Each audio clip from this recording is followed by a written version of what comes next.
তথ্য ও সম্প্রচার মন্ত্রক দেশের সরকারি সম্প্রচারক প্রসার ভারতীয় চেয়ারপারসন পদ থেকে নবনীত কুমার সেহগালের পদত্যাগপত্র গ্রহণ করেছে। বুধবার জারি করা একটি সরকারি চিঠিতে বলা হয়েছে, উত্তরপ্রদেশ ক্যাডারের 1988 ব্যাচের অবসরপ্রাপ্ত ভারতীয় প্রশাসনিক পরিষেবা কর্মকর্তা সেহগাল 16 মার্চ 2024 তারিখে এই দায়িত্ব গ্রহণ করেন।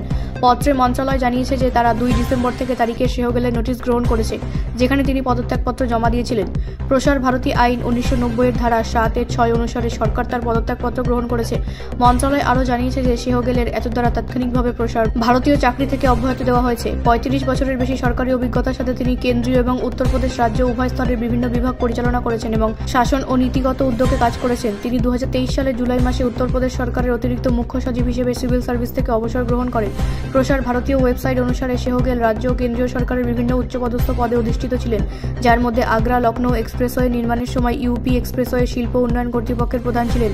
তিনি পর্যটন, এমএসএমই, তথ্য ও জ্বালানি বিভাগের প্রধান সচিব হিসেবেও দায়িত্ব পালন করেছেন। পর্যটন প্রকল্প, one district one product program, জনসংখ্যক বিদ্যুৎ সংস্কার, মেট্রো পরিকল্পনা এবং অবকাঠামো প্রকল্পে কাজ করেছেন। সরকার কর্তৃক জারি করা স্বীকৃতিপত্রটি প্রসার ভারতী বোর্ডের সিইও, ভাইস প্রেসিডেন্টের প্রধান সচিব, তথ্য ও সম্প্রচার মন্ত্রীর প্রধান সচিব, press council of India chairperson এবং মন্ত্রণালয়ের অন্যান্য ঊর্ধ্বতন কর্মকর্তাদের কাছে অনুলিপি করা হয়েছে। ব্যুরো রিপোর্ট, রাষ্ট্রীয় প্রসার বাংলা।